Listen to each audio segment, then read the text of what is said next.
शिवाय ओम नमः शिवाय ओम नमः शिवाय। ओम बंधेश्वराय नमः।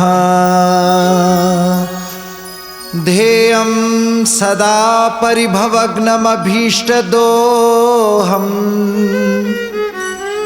तीर्थास्पदं शिवविरञ्चिनुतं शरण्यं भृत्यार्तिहं प्रणतपालभवाब्धिपोतं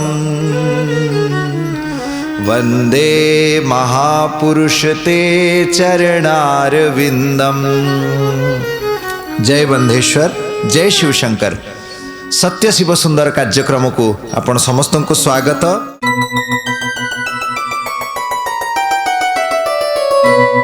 भगवान शंकरंक अनेक महिमा समन्वित कथा आपण समस्ते श्रवण करुचंती। एबे भगवान शिवं को प्रसन्न करिबा पई, तांकु दर्शन प्राप्त करिबा पई, तांकर सानिध्य लाभ करिबा पई, तांकर कृपा प्राप्ति करिबा पई कौन करिबा आवश्यक, ए कथा जेतेबेले सूत जी महाराज को ऋषि मुनि माने पचारिचंती। से समय रे श्री सूत जी महाराज बड़ सुंदर वर्णना करिचंती। ऋषिंकर प्रश्न हैला, केन व्रतेन संतुष्ट शिवो यच्छति सत्सुखम कुशल शिवकृते त्वं तस्मात् पृच्छामहे वयम्। भगवान शिवं को प्राप्त करिवार साधन कौन? केउ व्रतरे भगवान शंकर सबुठु अधिक प्रसन्न हुअंती? श्रोता बंधु, भगवान को आराधना करा जाए। आराधनार अर्थ कौन? तांकर प्रसन्नता प्राप्त करिवार उपाय को आराधना बोला जाए। ईश्वर को आमे केमिति संतुष्ट करि परिबा? महाप्रभु कौन असंतुष्ट अछंती जे आमे तांको संतुष्ट करिबा? ना ना ना, प्रभु सदा सर्वदा परिपूर्ण अछंती। असंतुष्ट किए हुए? जहाँ पाखरे किछि अभाव थाए से असंतुष्ट हुए।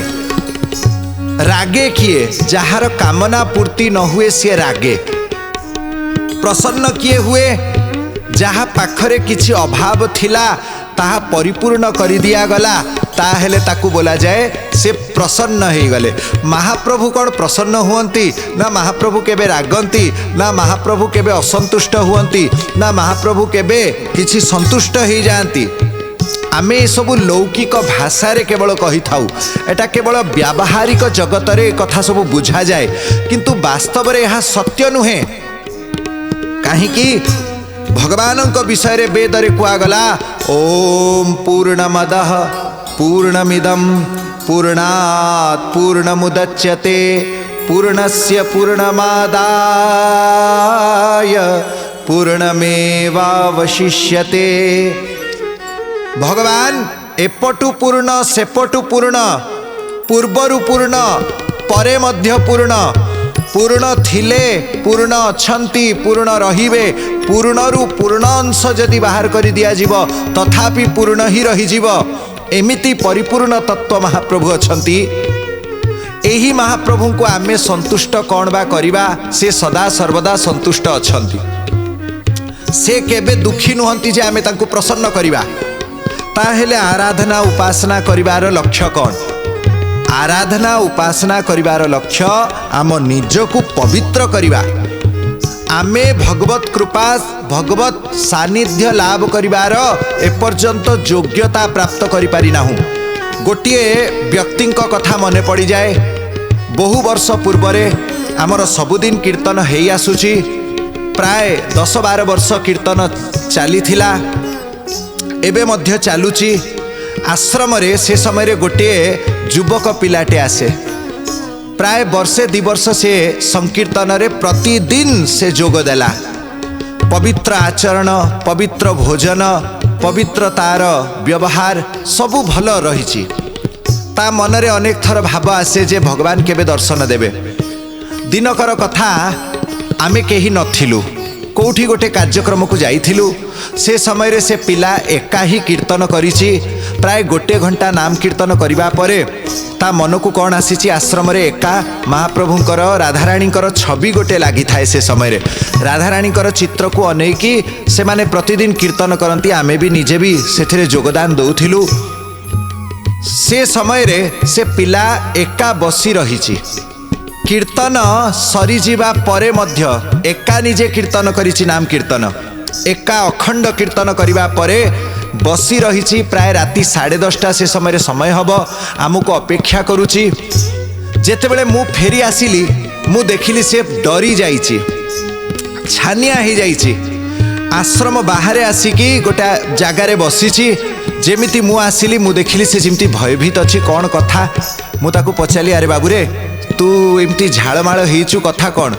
बोले गुरुदेव मु डरी जाइछि बोले कौन पाई डरीछु बोले गुरुदेव कौन कहबी आपण आसंतु भितरे आसिले मु आपण सांगरे जीवी आ मु जीवी ना एना भितर को मु डाकिली बोले चल भय करनी कौन होइछि मते कथाटे बताओ कहले सबुदिन तो जेमिति कीर्तन करा जाए आमे आजी मध्य मु एका कीर्तन कली केही तो आसी नथिले वर्षा पाग कीर्तन सरी जीवा परे मु राधाराणीकर छवि को अनै बसीछि प्राय 10-15 मिनिट मु एक लय रे अनैछि तांकू कीर्तन समय भी तांकू ही अनै कीर्तन करुथिली हठात मु देखिली बहुत प्रकाश हो गला एते प्रकाश जे मो हृदय जेमिति एई समय रे फाटी जीव कि कौन से प्रकाश मु सह्य करि पारिले नै मो आखि अंधार हो गला मो मुंड घुरेला गुरुदेव मु किछि बुझी पारली नै मु दौड़ी की बाहर को पळी आसिली जेमिति मते बंचाओ बोली एमिति काहेकि मु देखिली ये सब कौन हैला मु किछि बुझी पारु नै एबे सुधा मते मने पकेला को डर लागुछि श्रोता बंधु ये वास्तव में कौन हेइथिला जड़े व्यक्ति 2-3 वर्ष धरी निर्मल मन रे प्रतिदिन कीर्तन करुची घंटाटे नाम कीर्तन करुची गोविंद हरे गोपाल हरे नट नागर कान्हा श्याम हरे प्रतिदिन से माने गायन करती प्रतिदिन समर्थ सद्गुरुदेव बंधेश्वर बाबा रामदास जी महाराजों द्वारा प्रदत्त यही महामंत्र से माने प्रतिदिन कीर्तन करती से पिला 2-3 वर्ष धरी जेते बेले कीर्तन करिछि भगवानंकर हृदय रे माँ भगवती राधाराणींकर हृदय रे करुणा आसीछि ताकू किछि झलक दर्शन करेबा पाई गुरुंकर इच्छा हेथिबो राधाराणींकर इच्छा हेथिबो तेणु से प्रकाश आगे देखिले किंतु श्रोता बंधु से प्रकाश को मध्य सज्ज करिबा समस्तंकर शक्ति नाही भगवानंकर कृपा सदा सर्वदा रहिछि प्रभु चाहुचंती आमको दर्शन देबाकू किंतु आम मानकर तांकर दर्शन को संभाळिबार से सिद्धि नाही से योग्यता नाही एटा केमिति आसे जेतेबेले शरीर पवित्र हो जाए जेतेबेले मन पवित्र हो जाए जेतेबेले विचार पवित्र हो जाए जेतेबेले भगवानंकर कृपा को धारण करिबार सेही हृदय मध्य प्रस्तुत हो जाई थाए वर्ष वर्ष धरी साधना करने को पड़े प्रत्येक क्रिया को शुद्ध करने को पड़े श्रोता बंधु गोटे कथा केवल कहबी परम कारुणिक गुरुदेव कहती याद है तो आबाद है भूल गए बर्बाद है स्मरण मनेर स्मरण प्राण सबुठू साधनार प्राण हैला स्मरण करिबा भगवान को सदा सर्वदा मने पकेइबा तांकर नाम माध्यम रे तांकर सेवा माध्यम रे तांकर उपासना माध्यम रे मने पकेइबा एई मने पकेइबार क्रिया ही आराधना एई मने पकेइबार क्रिया ही उपासना तेणु विशेष करी कि 8 प्रकार उपासनार वर्णना समस्त शास्त्र गुड़िक रही भक्तिर 64 अंग अछंती तन्मध्यरु भक्तिर अष्टांग को अष्टांग भक्ति जेमती अष्टांग जोग रही सेमिति अष्टांग भक्ति मध्य रही अष्टांग भक्तिर साधना कले समस्ते आमे भगवान को दर्शन करिवार भगवान कृपा लाभ करिवार भगवदीय ज्ञान प्राप्त करिवार भगवदीय चेतना को निज हृदय रे प्रकाशित करिवार से योग्यता प्राप्त करि परिबा भगवदीय चेतना को प्राप्त करिबा पई कोन करिबा सर्वप्रथम हैला गुरुंकर सेवा भक्ति अष्टांगर प्रथम अंग हैला गुरु सेवा द्वितीय हैला सत्कथा श्रवण भगवानଙ୍କର କଥା। तृतीय हैला तीर्थ दर्शन, मंदिर आदि को जीवा, काशी जीवा, महाकालेश्वर ओंकारेश्वर जीवा, वृंदावन अयोध्या जीवा, जे जहार इष्ट तांकर सुंदर स्थान सबु रहिचंती तीर्थाटन करिबा, लिंगराजंक निकट को जीवा, बेलेश्वर महादेवंक निकट को जीवा, प्रभु लोकनाथंकर दर्शन करिबा, तीर्थ दर्शन। तापरे रहिला महाप्रभुंकर पूजन भक्ति अष्टांगरे, चतुर्थ हैला भगवानंकर पूजन। तापरे भक्ति अष्टांगरे कीर्तन, महाप्रभुंकर कथा को कहिबा, भगवानंकर नाम को गाइबा, यला कीर्तन, कीर्तनाक्ष भक्ति। तापरे जप, गुरुंकर प्रदत्त मंत्र को आश्रय नबा, मंत्र स्मरण करिबा, मंत्र को बारंबार लय करिबा, एवं तापरे शेषटा हैला महाप्रभुंकर ध्यान। ये भक्ति अष्टांग को सदा सर्वदा निज जीवन रे आमे आचरण करिबा। भक्ति अष्टांग रे आउ गोटे अंग रहिछि व्रत, उपवास करिबा, भगवानंकर प्रिय तिथि को उपवास करिबा। भक्ति अष्टांग एठी पूर्ण हुअंती। पुणी थरे कुआ जाउछि गुरु सेवा, तापरे तीर्थ दर्शन, हरिकथा श्रवण, तापरे हरिकथा हरिनाम कीर्तन, शिवनाम कीर्तन, तापरे जप, पूजा, व्रत, एमिति अष्टांग भक्ति अष्टांग को आचरण कले ही भगवानंकर कृपा लाभ ही थाए। भगवान शिवंकर प्रिय चारिटा उपवास रहिचंती। चारिटा उपवास कौन? अष्टमी सोमवारे च, कृष्ण पक्षे चतुर्दशी, शिव तुष्टिकरं चैनात्र कार्य विचारणा। कौन कौन अछंती? एकादश्यां चतुर्दश्यां कहले सोमवार, अष्टमी तिथि, एकादशी एवं चतुर्दशी, ये चारिटा व्रत भगवान शिव को अति प्रिय। अष्टमी, सोमवार, एकादशी एवं चतुर्दशी, ये चारिटा उपवास भगवान शिवंकर प्रीत्यार्थे भक्त माने करिबा आवश्यक। एमिति वर्णना शिव महापुराण माध्यम रे आमे कोटि रुद्र संहिता रे पाई थाउ। विशेष करिकि जदि सोमवार दिन अष्टमी पड़ीगला, सेटा शिवंकर अति प्रिय। सोमवार दिन अष्टमी तिथि जदि पड़ी थाए, भगवानंकर अति प्रिय सेटा, से दिन निश्चय उपवास रहिबा उचित। की प्रकार उपवास को दिन रखिबा ताहा मध्य शिव पुराण रे वर्णना रहिछि, आमे श्रवण करिबा। भगवान शिवंकर चारिटा व्रत अति प्रिय। सोमवार दिन केमिति व्रत करिवे सर्वप्रथम जानिबा आसंतु। सोमवार दिन नक्त भोजन केवल करा जाए। प्रभातरु स्नान आदि सारिकी भगवान शिवंकर पूजन करिवे। संध्या काल रे भगवान शिवं को दीपदान निश्चय करिवे। दिन तमाम शिवंकर स्मरण करुथिबे। सखाळे जहा टिके पादुका पाइथिबे केवल सेतिकी ग्रहण करिवे। पादुकार विधि रहिछि हातरे जेतिकी जल आसी पारिबो केवल सेतिकी। पादुका कहिके आमे 2-3 ग्लास पी देबा ताहा पादुका ग्रहण नुहे, सेटा केवल गोटे प्रकार ठकामी। सोमवार उपवास रे महाप्रभुंकर हाथ अंजुली रे जेतिकी आसीथिबो पादुका सेतिकी मात्र ग्रहण करिकी दिन तमाम उपवास रही नक्त भोजन केवल रात्र काल रे संध्या महाप्रभु को देबा परे शिव पुराण र कथा सुनिबा कहिबा परे एहा परे रात्र काल रे किछि शस्य भोजन ग्रहण करी हबो। ए कथा शिव पुराण रे महाप्रभु स्वयं वर्णना करिसंती। भगवान शिव निजे कहिसंती भूरि व्रतानि मे सन्ति भुक्ति मुक्ति प्रदायिनी मुख्यानि तत्र ज्ञेयानि 10 संख्यानि तानि वै। अष्टमी उपवास केमिति करिवे? अष्टमी उपवास विषय रे कुआ जाइछि प्रत्यमष्टमां प्रयत्नेन कर्तव्यम नक्त भोजनम कालाष्टम्यां विशेषेण हरे त्याज्यम अनहि भोजनम। केते सुंदर कथा कहिचंती महाप्रभु कहले जे प्रत्येक अष्टमी रे दिन रे उपवास रहिबे, रात्र काल रे भोजन करिवे। किंतु कालाष्टमी जहाँ को बोला जाए, कालाष्टमी कौन?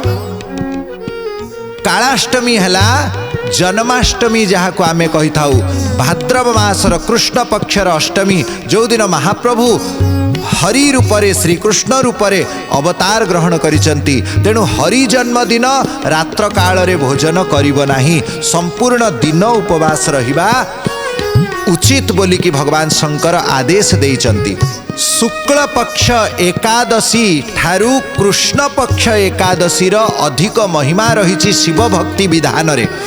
श्रोता बंधु, दुई पक्ष भितरे भगवान नारायणंकर प्रिय शुक्ल पक्ष, किंतु भगवान शिवंकर प्रिय कृष्ण पक्ष।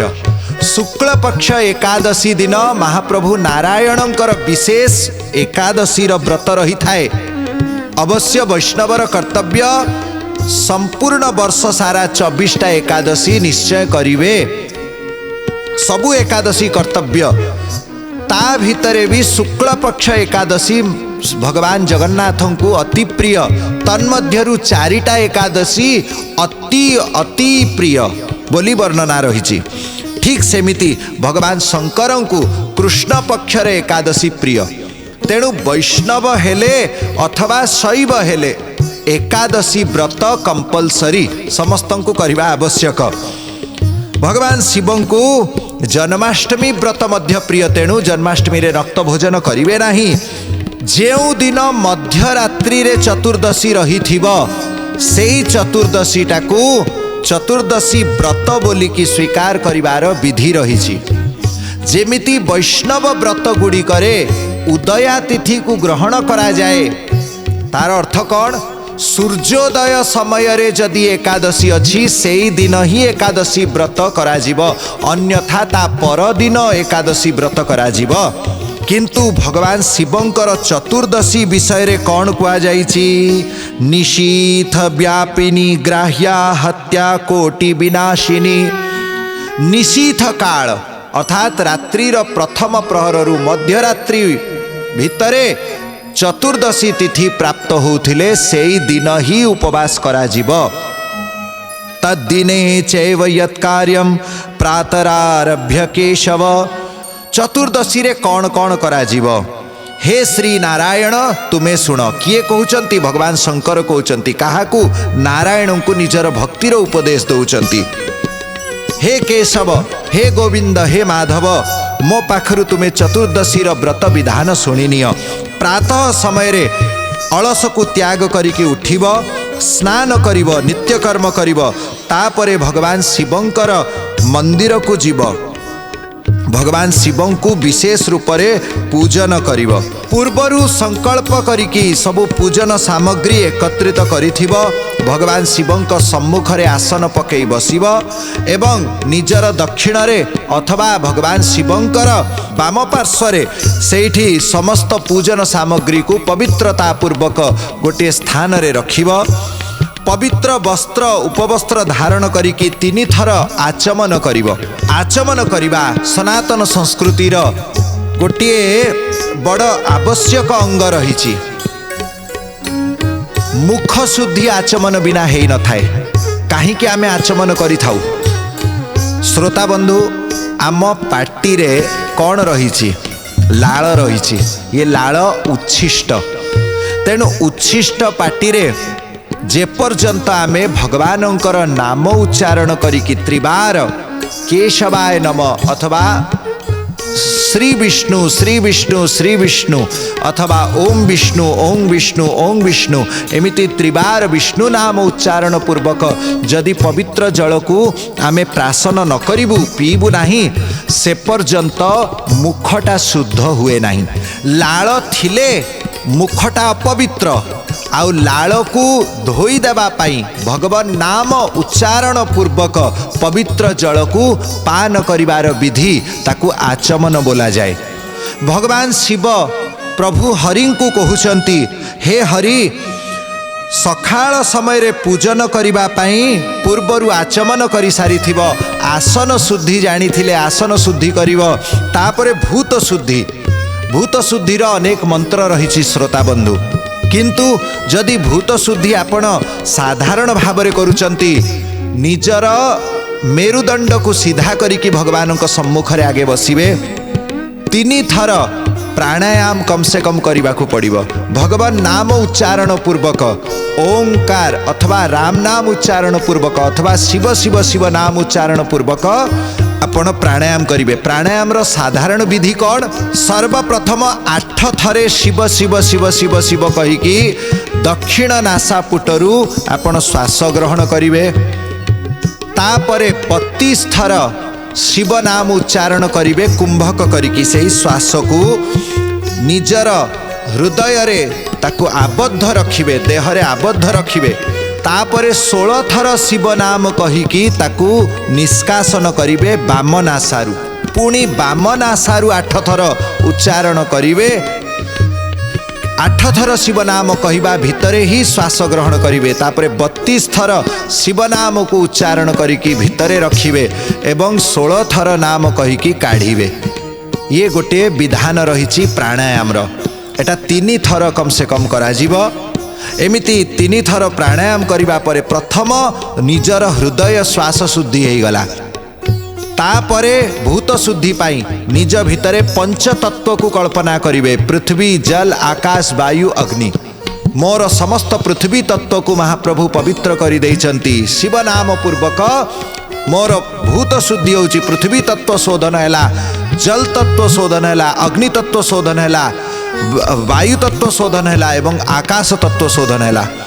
एमिति पंच तत्व शोधन हैला। केमिति पवित्र नहेले आमे पवित्र देवता को पूजन करि परिबा नाही।